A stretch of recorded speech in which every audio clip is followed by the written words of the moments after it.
Apple today has launched an official repair program for a small number of users experiencing an issue where their iPhone says no service. This issue seems to be specific to the iPhone 7, according to Apple. Over recent weeks, several users have taken to Twitter to say that their iPhone 7 have all of a sudden gone from having normal service to no service. This issue has been reported by users since last year, though.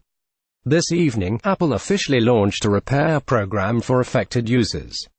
Apple says that this is an issue with a part in the main logic board failing and affects select phones that were manufactured between September 2016 through February 2018.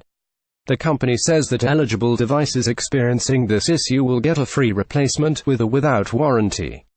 These affected units were manufactured between September 2016 and February 2018 and sold in China, Hong Kong, Japan, Macau, and the US. See below for iPhone 7 model numbers that are covered in this program.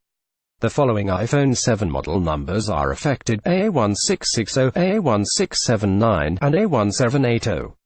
More information can be found on Apple's website. Are you experiencing issues with your iPhone 7? Let us know in the comments below.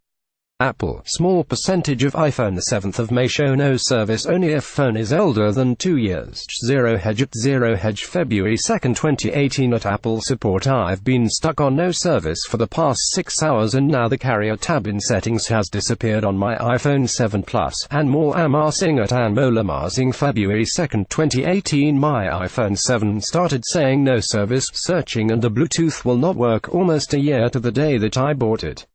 I hate the feeling of being ASAP to Downtown M-Town January 31, 2018 Check out 9 to 5 Mac on YouTube for more Apple news.